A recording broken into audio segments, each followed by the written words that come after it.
Thank you so much. What a nice introduction for this early in the morning, Michael. Golly. Speaker Madigan remembers me as the senator from Hyde Park in the minority in the Senate who had to come begging for help to get some stuff done in Springfield. So I just want to publicly acknowledge the outstanding work that the Speaker has done for such a long and storied career. We very much appreciate his presence here today. Michael, your service in the Park District and then with the Chicago Public Schools has been outstanding.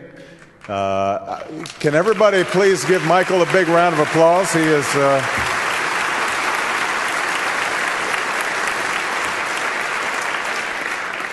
he's a young man, but he's a little worn out from all the great work that he has done, and so he's going to be taking a little time off.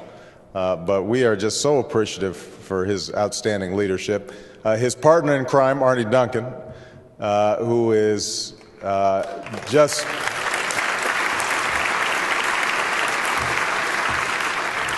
you could not ask for a more passionate advocate on behalf of the young people of Chicago than Arnie Duncan. He happens to be a good family friend of mine. He, as some of you may know, is an outstanding basketball player and played with, still plays with my brother-in-law in these 3-on-3 tournaments. And these old men beat these 20-year-olds because they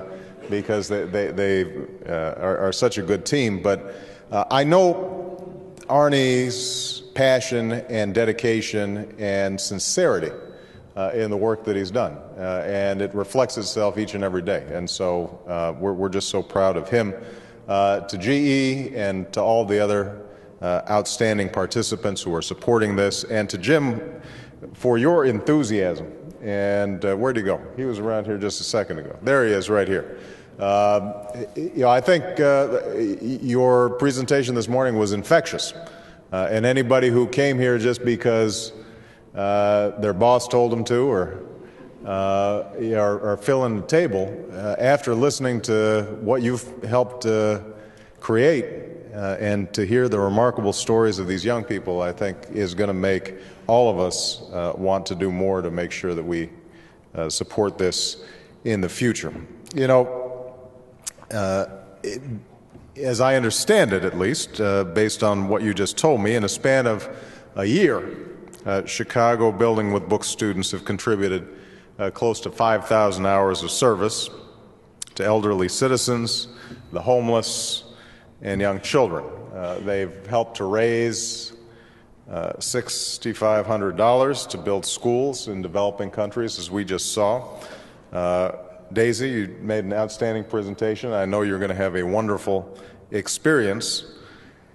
Many times when you're in Washington, you hear only about the bad news, about how many problems we have as a country and how little we're doing about it.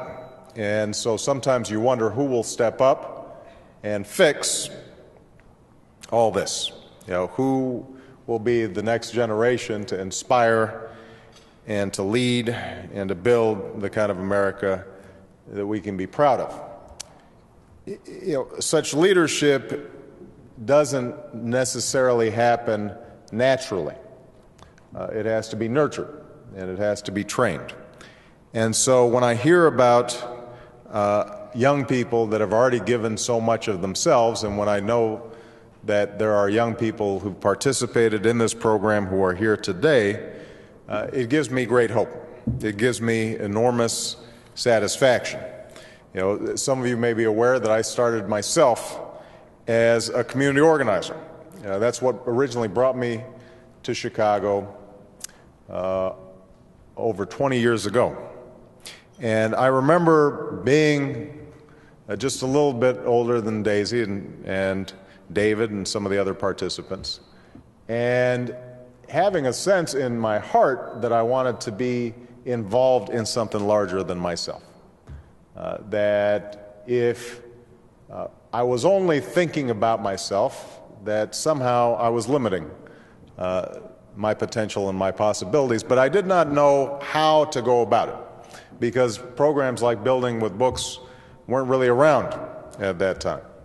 And so my journey, my path to service ended up being much more haphazard. I didn't necessarily have a structure around me. I was out in the far south side of Chicago organizing with a group of churches. Didn't really know what I was doing, although I always pretended that I did. And I would experience disappointments and setbacks along the way, and yet I would always wake up every morning thrilled with the possibility that I might make a difference. Thrilled with the possibility that something I did would be useful to somebody else. And it strikes me that that's what this program is doing in a far more structured way, is inviting young people to understand that they are useful, that they are builders and dreamers and shapers of the world that they live in, that they're not simply consigned to the circumstances in which they're born, but rather that they've got the opportunity to make the world anew. And not only is that good for us, not only is it good for the men and women and children who are going to be experiencing these wonderful new schools that are built, or the senior citizens who've gotten service here in Chicago, it's good for them. It makes them dream bigger dreams. Gives them a greater sense of possibility. For a group of young people that have served countless hours and helped hundreds and dozens of people, what they are learning is the ability to see the world through somebody else's eyes and to stand in somebody else's shoes. And that strikes me as the most important quality that we need in America right now and around the world right now. If you think about so much of the conflict, the war, the cruelties that we've been witnessing, so much of it seems to have to do with the inability of people to recognize themselves in somebody else. So they see a village where there's no electricity and no running water, and people who speak a different language and who are illiterate and look differently than they are. And the assumption is, well, they are not part of my life, that I have no connection to them. And what a program like this does is it makes young people recognize these people are in fact like me. They're my brothers and my sisters. And the young people who have had that experience will then bring that back to Chicago. And it may make them think differently about folks closer to home on the south side of Chicago, or on the west side of Chicago, or in the Latino community or the Asian American community. And it helps to stitch together this country in a way that has been the unique promise of America for so many generations. So I can't think of a more important and more useful gift to give our young people than that lesson. Because when you think about history's greatest architects, it's been those who have applied that lesson in their own lives. That's what's built our civilization, whether it's the abolitionists who shuttled slaves to freedom along the Underground Railroad, or the villagers in Europe who opened their basements and attics to save untold thousands from Auschwitz, or the students who poured out of their colleges and onto buses to travel down south and help people register to vote for the first time, or the Berliners who tore down a wall to find the freedom on the other side, or Rwandans who sheltered their fellow countrymen, seeing them as humans who deserve to live rather than tribes that deserved extermination. Yeah, those acts of moral courage continue to ripple across the world. And now, as we're preparing through programs like Building with Books, the activists and leaders and doers of the next generation, I would say to those young people that it is going to be your turn to keep a rippling effect throughout your lives and the life of your country. You know, when Robert Kennedy was in South Africa many, many years ago, he addressed a crowd of young people, and he spoke eloquently about this dream that he had. He said, and I quote, "Our answer is the world's hope.